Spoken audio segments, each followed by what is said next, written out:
বিশ্বনবী বলেছেন, খুযু আন্নি মানাসিকাকুম, আমার থেকে হজের নিয়মগুলো জেনে নাও।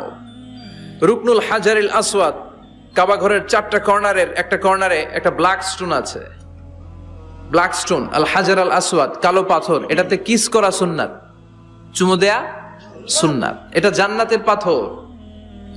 নূহ আলাইহিস সালামের বন্যার সময় পাথরটা হারিয়ে যায়, পরে এটাকে জাবালে আবু কুবাইস থেকে এনে আবার সেট করা হয়। এখান থেকে তাওয়াফ শুরু করতে হয়। কিয়ামতের দিন আল্লাহ তাআলা এই হাজারে আসওয়াদ পাথরটাকে একটা মুখ দিবেন, 2টা চোখ দিবেন। কারা কারা এটার মধ্যে চুমু দিছিল, কিয়ামতের দিন এই পাথরটা আল্লাহর কাছে দাঁড়িয়ে সাক্ষী দিবে। এখান থেকে তাওয়াফ শুরু। ঘুরে আসবেন, 7টা রাউন্ড দেওয়ার পরে আপনার এক তাওয়াফ হবে। এই যে বিশ্বনবী বললেন, খুযু আন্নি মানাসিকাকুম, আমার কাছ থেকে হজের নিয়মাবলী শিখে নাও। আপনি না পড়লে শিখতে পারবেন? এজন্য কোরআনের স্লোগান হচ্ছে পড়ো, পড়তে পড়তে মরো। বলেন, পড়ো, পড়তে পড়তে। যখন মন খারাপ তখন পড়বেন, যখন মন ভালো তখনও পড়বেন। পৃথিবীতে সবচাইতে 365 দিনের মধ্যে শ্রেষ্ঠ দিন কোনটা? আরাফার দিন। কোন দিন? কথা বলেন। হজে যারা গিয়েছেন আরাফার দিন দেখেছেন না? ইজহার আর রেদা পরে আমরা লাব্বাইক আল্লাহুম্মা লাব্বাইক বলি। এটা সারা বছরের মধ্যে শ্রেষ্ঠ দিন। আল আরাফা, আল হাজ্জু আরাফা। আরাফাটাই হজ। কেউ যদি আরাফার দিনে থাকতে পারে তার হজ হয়ে গেছে। আলহামদুলিল্লাহ কোন? আলহামদুলিল্লাহ। আর হজে সব করেছে, আরাফা করে নাই, হজ হবে না। কথা বলেন, হজ হবে না। তার মানে বছরের শ্রেষ্ঠ দিন আরাফার দিন। এদিন আল্লাহ এত সংখ্যক বান্দাকে একসাথে ক্ষমার ঘোষণা দেন, বছরের কোন দিন এত মানুষকে ক্ষমা করেন না। সুবহানাল্লাহ। আবার শয়তান ওই দিনে এতটা লাঞ্ছিত বোধ করে, এতটা অপমান বোধ করে, বছরের কোন দিন শয়তান এত অপমানিত হয় না। এজন্য বিশ্বনবী বলেছেন, খায়রুদ দুআ দুআ ও আরাফা, সবচাইতে শ্রেষ্ঠ দোয়া আরাফার দিনের দোয়া।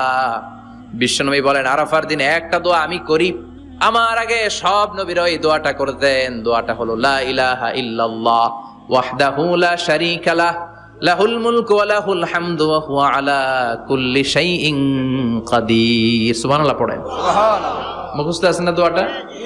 এটা পড়বেন। বিশ্বনবী আরাফার ময়দানে এই দোয়াটা পড়তেন। তাহলে বোঝা গেল বছরের সব দিন সমান না। সব দিন সমান না। বছরের সবচাইতে শ্রেষ্ঠ দিন হচ্ছে আরাফার দিন। কোন দিন?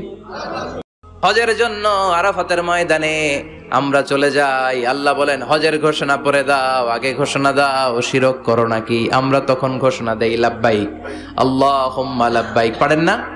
লাব্বাইক আল্লাহুম্মা লাব্বাইক, লাব্বাইক লা শারীকা লাক লাব্বাইক, ইন্নাল হামদা ওয়ান নি'মাতা লাকা ওয়াল মুলক লা শারীকা লাক। পড়েন, লব্বাইক আল্লাহুম্মা লব্বাইক, লব্বাইক লা শারীকা লাক লব্বাইক, ইন্নাল হামদা ওয়ান নি'মাতা লাকা ওয়াল মুলক লা শারীকা লাক। আমরা বলি লা শারীকা লাক, ঠিক কি না?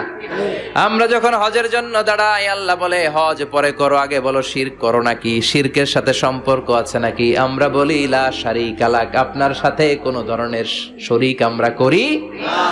এদিনে বিশ্বনবী রোজা রাখতেন, সোমবার, বৃহস্পতিবার। সুযোগ হলে রোজা রাখবেন। যারা রোজা রাখবে তাদের জন্য ইন দ্য ডে অফ জাজমেন্টে আল্লাহ স্পেশাল একটা গেট বানাবে জান্নাতে ঢোকার জন্য। ওইটার নাম হচ্ছে রাইয়ান। মান দাখালাহু লাম ইয়াজমা আবাদা। একবার who can enter within this door he will never be thirsty again. একবার যে দরজা দিয়ে জান্নাতে ঢুকতে পারবে, আজীবনের জন্য তার গলার তৃষ্ণা মিটে যাবে। সুবহানাল্লাহ। তো এই রাইয়ান দরজা দিয়ে ঢুকতে হলে আমাদেরকে মাঝে মাঝে সুন্নাত নফল রোজা রাখার অভ্যেস করতে হবে। রাজি আছেন তো?